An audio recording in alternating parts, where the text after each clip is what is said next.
weekends off, we decided to go down to Phuket in southern Thailand.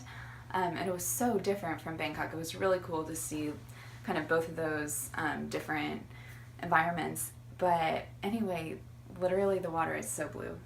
It's amazing. If you go to Thailand, you have to go to Phuket. And so we stayed with this guy, Nick, who we found on Airbnb.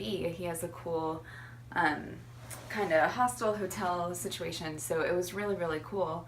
And he is great. If you go to Phuket, message me, get in touch with me, and I'll connect you with him. He's great. And he is the guardian of these two baby elephants, Yaya and Wifi, and they are so cute. They were 2 and 4, and we got to play with them and like swim with them in the ocean. They live with a Thai family. Like, they sleep in the same bedroom with the kids. Like, it's so cool. And elephants are just like, I never really, I mean, I guess I'd seen an elephant like a couple times before, but I hadn't really gotten to like interact with one.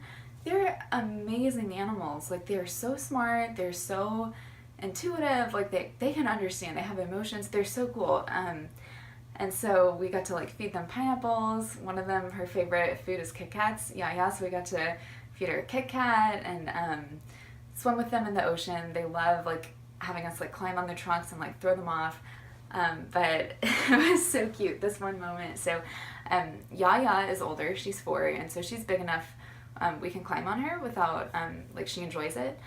But Wi-Fi is too small, so we can't really climb on him yet. But he got his feelings hurt because we were all paying attention to Yaya. So he like threw a little temper tantrum. He like did his little trunk, and he like walked to the sand and was like rolling around in the sand.